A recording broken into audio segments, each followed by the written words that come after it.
A 3009 é a primeira editora independente moçambicana vocacionada para a tradução e a publicação de obras estrangeiras.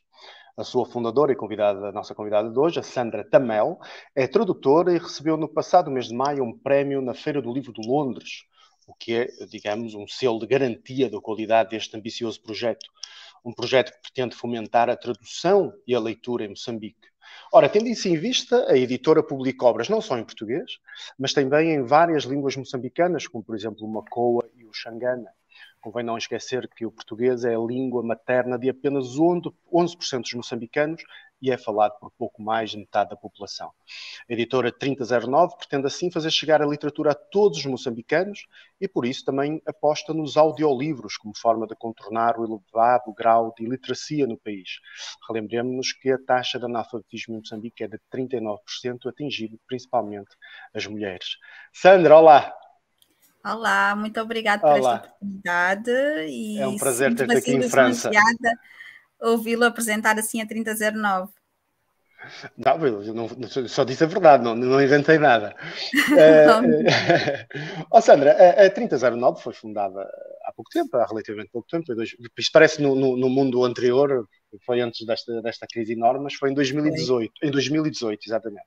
Sim. Mas já tem imensas coisas feitas. Fala-nos um bocadinho das origens da editora, como é que surgiu, se há um nicho de mercado a preencher, como é?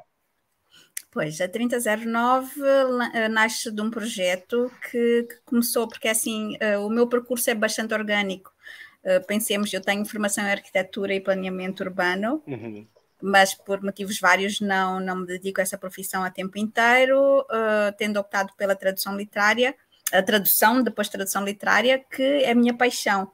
E então, para promover esta paixão também nos mais jovens, desde 2015 que eu promovo um concurso anual de tradução literária, em que desafio os jovens moçambicanos a traduzirem, começamos do francês e do inglês, mas depois fomos expandindo para mais 5 línguas, e então tornou-se quase inevitável criar uma editora para poder publicar o fruto deste concurso, porque tínhamos 4 edições que não encontravam lugar nas prateleiras ou no catálogo das editoras que existiam na altura em Moçambique.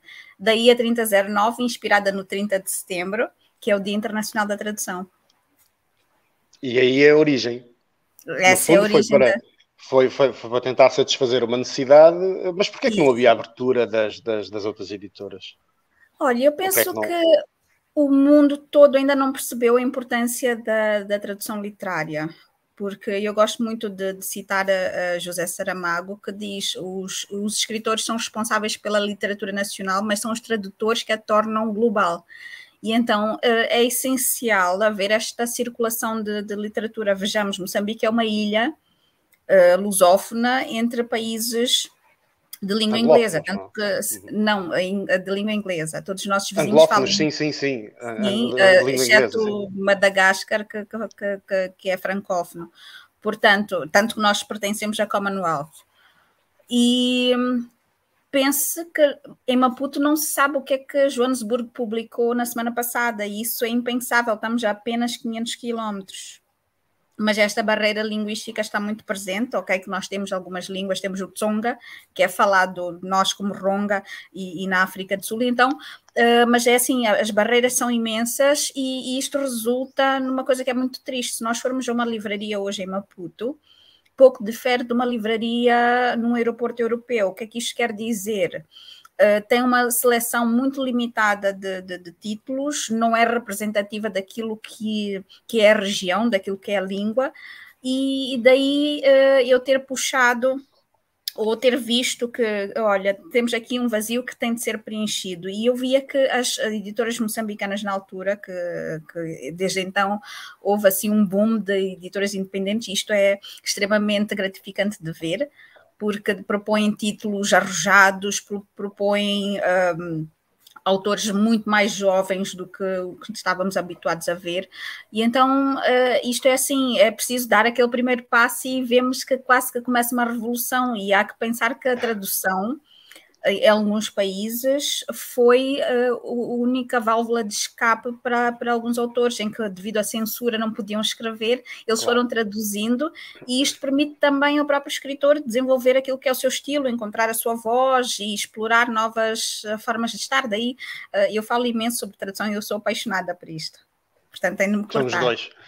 Somos dois. Não, é verdade que há autores que são reconhecidos no seu próprio país após terem sido traduzidos no estrangeiro e reconhecidos no estrangeiro, não é? Isso é um caso. Então, em Portugal acontece muito isso. Mas a verdade, Sandra, é que a 3009 publica, como eu disse há pouco, obras em várias línguas nacionais moçambicanas. E para os portugueses, às vezes, eles não compreendem a diversidade étnica e linguística de Moçambique. Eu sei que o objetivo é o de tornar a leitura acessível a não falantes de português.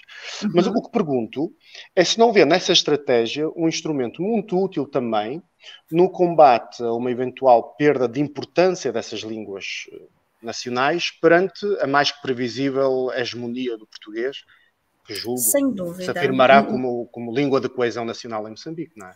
Sim, não só do português, mas também do inglês, que é considerado língua franca, e se formos a olhar para os países anglófonos, pouca gente fala uma segunda língua. Em Moçambique o cenário é completamente diferente, nós temos 43 línguas, portanto 42 línguas faladas e uma língua de sinais, vocês dizem língua gestual. E então é extremamente difícil num país como este escolher uma língua, porque além de serem muitas, há a questão de quantos falantes existem.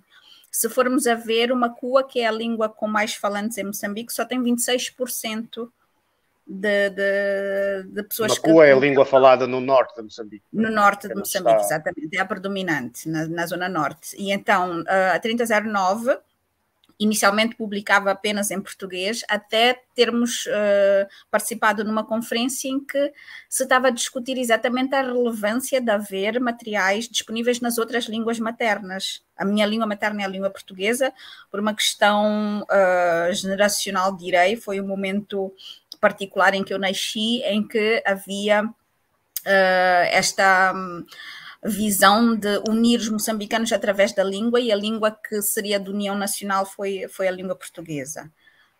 Já não é? Já não há essa abordagem? É assim, nós fizemos como país, como Moçambique independente, muito mais pela promoção da língua portuguesa em território nacional do que o governo português quando cá esteve. Portanto, temos muito mais falantes de português neste momento, apesar de serem só 11%.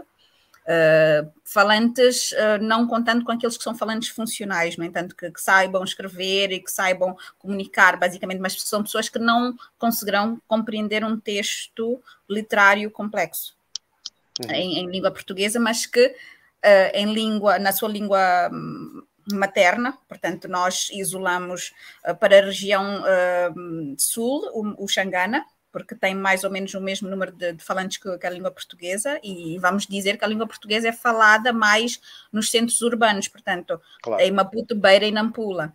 E fora desses centros vamos ter muito pouca gente que consiga fazer negócios, ir à escola em língua portuguesa, infelizmente. Eu estarei errado se disser, por exemplo, que o português é a língua das elites moçambicanas? Não está errado. Não está errado, porque continua a ser a língua do ensino superior. Nós temos agora uma política de ensino bilingue, mas é o ensino básico, portanto, da primeira até a sexta classe, se não estou engano, em que se está a introduzir... Bilingue quer dizer o português e mais uma língua nacional, primeiro a língua nacional da região. E depois o português. Claro. Primeiro a língua nacional e depois o português, porque... as pessoas em casa, as crianças começam a falar o Makua, Sena ou Xangana, E então, quando chegam à escola e deparam-se com esta língua nova, o português, então foi feita uma análise e disseram, não, vamos ensinar o beabá em Xangana com o Ocena e, posteriormente, introduzir a língua portuguesa como uma língua não estrangeira, é nossa, mas que virá como o francês ou o inglês posteriormente. E eu acho isto extremamente importante. E daí também termos optado por fazer o audiolivro. Não foi só a pensar na taxa de analfabetismo, mas também na inclusão da pessoa com deficiência, que eu descobri o Braille e tenho um afeto muito grande pela CAM, que é a Associação Nacional de Cegos e Ambliopes, e eu pensei, não faz sentido eles estarem excluídos de toda a produção literária que acontece. Tentei fazer alguns contos do concurso, fizemos em Braille, na primeira edição, mas quando começamos a falar num romance já não é tão prático, porque um romance de 300 páginas A5, em Braille, transforma-se em 4 volumes, já 4 de 300 páginas, portanto já não deixa de ser, de ter todas as vantagens de portabilidade ou de facilidade de acesso com um livro que nós gostaríamos que o livro tivesse. Daí o audiolivro ter sido a opção, para mim, economicamente mais viável. Então os nossos audiolivros vêm numa caixinha, portanto com um CD, e numa caixinha com a impressão em Braille, para que possamos diferenciar as diferentes, as nossas coleções, que nós publicamos conto, poesia e romance e também não ficção. Eu tenho tido uma relação muito positiva ultimamente com os audiolivros, eu acabei de descobrir e como passo horas no trânsito, é muito fácil. Como é que tem sido essa experiência como é que tem sido essa experiência aí com o audiolivro? Tem sido positiva? Tem sido, sim, mas temos de pensar que a 3009 ainda é uma microeditora. Então, microeditora é dizer, com um eufemismo muito grande, que é a Sandra Tamel e um grupo de freelancers. E então descuro um bocadinho a parte de marketing, porque ainda tem de se fazer educação do nosso leitor, ainda não está habituado a este formato. Mas tem sido, sim, super bem recebido e nós estamos a focar exatamente no que o Nuno disse. O espaço dentro do carro é extremamente importante. Nós temos uma relação muito grande e nós temos uma forte tradição oral. Eu cresci com as minhas avós a contarem-me histórias e então o audiolivro é exatamente isso. É uma história que nos é contada e que, no meu caso, eu sou dona de casa também. Quando estou a fazer o almoço, eu estou também a escutar livros e conseguir recuperar aquilo que era o meu grau de leitura. Eu, como miúda, lia para aí 4 livros por semana, mas hoje é impossível se não fosse o audiolivro. Eu faço o mesmo. Eu, quando cozinho, também faço o mesmo. E Sandra, pelo que eu percebi, a 3009 também está orientado mais para a literatura feminina e para a mulher. Sim. Bem, eu não consigo enquadrar a mulher neste termo das minorias, porque sou metade da humanidade, portanto não é minoria. Mas é metade discriminada ao longo da história. E eu quando falei em 39% de analfabetismo, calculo que se dividirmos por género, no lado das mulheres, o analfabetismo é muito maior. 83%. 86%, é incrível.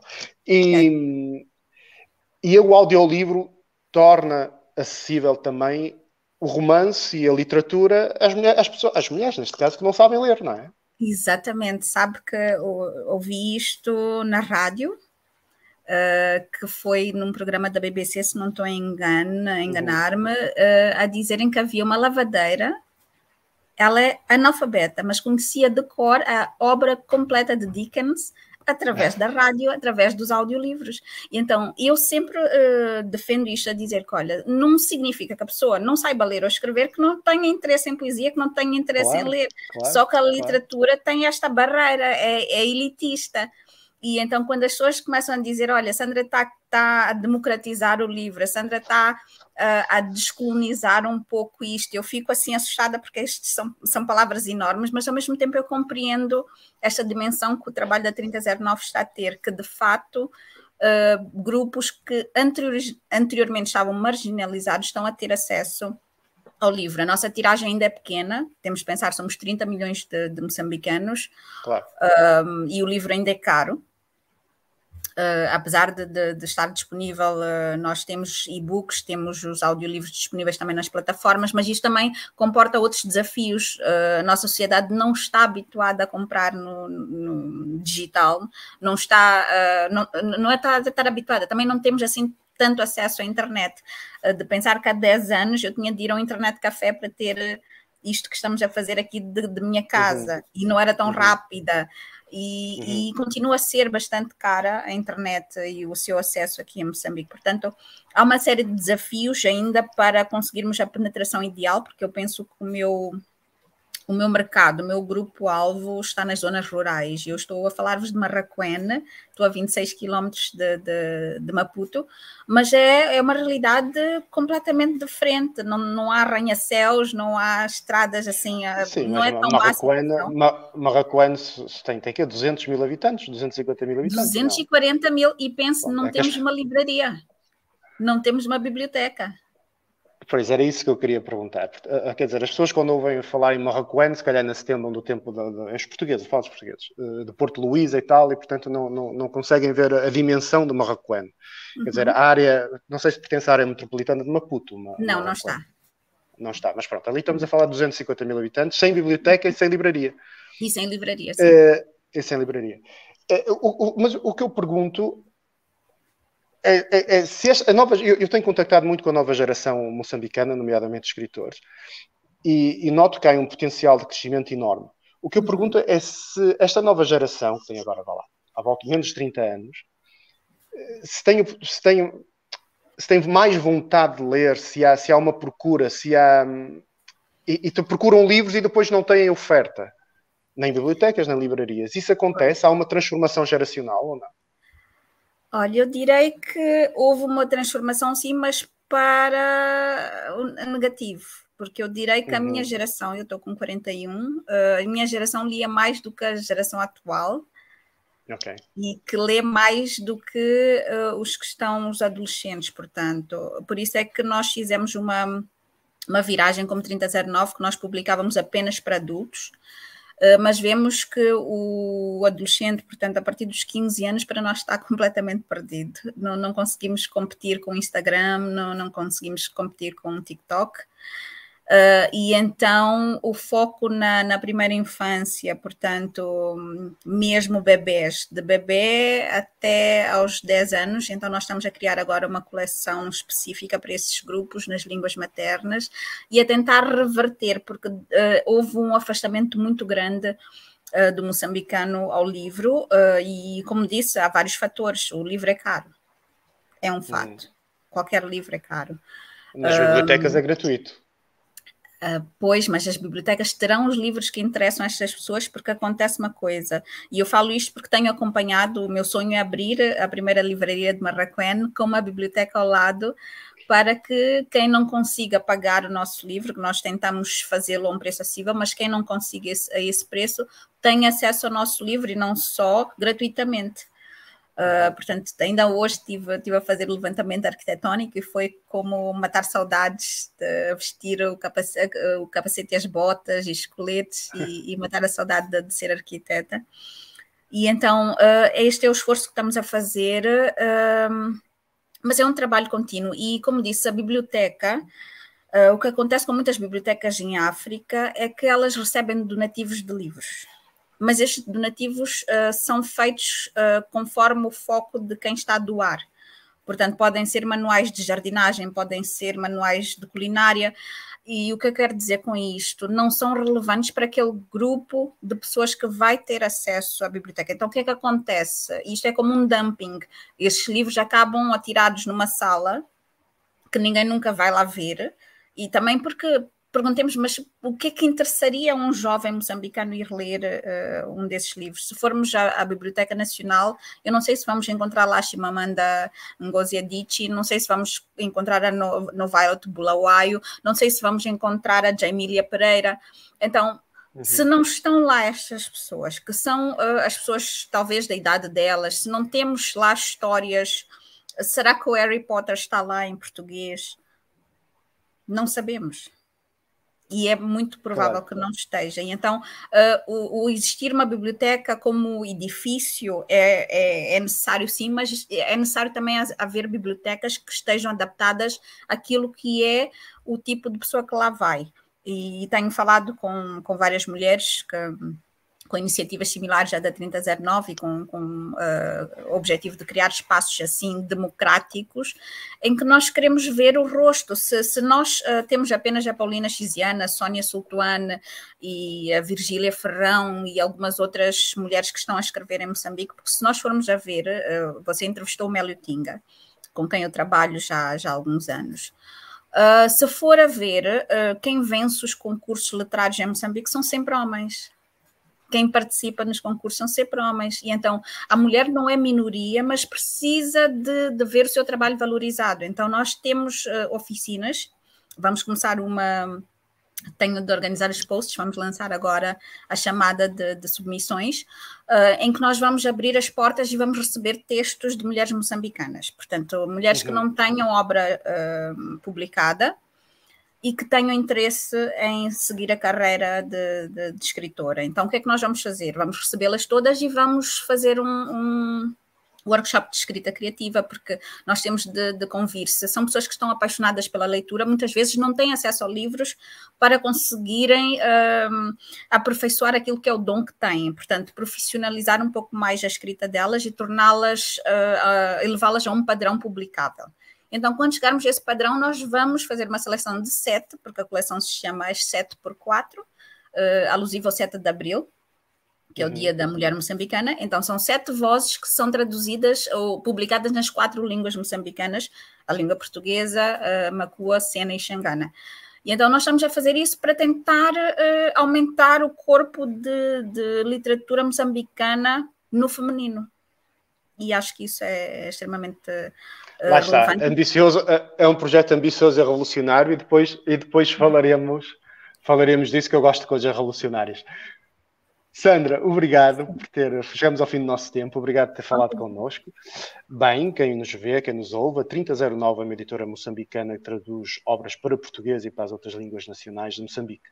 Podem descobrir o seu catálogo em www.editora3009, tudo junto, or.org. Obrigado e não se esqueça que ler é o melhor remédio. Sempre. Vamos ler muito.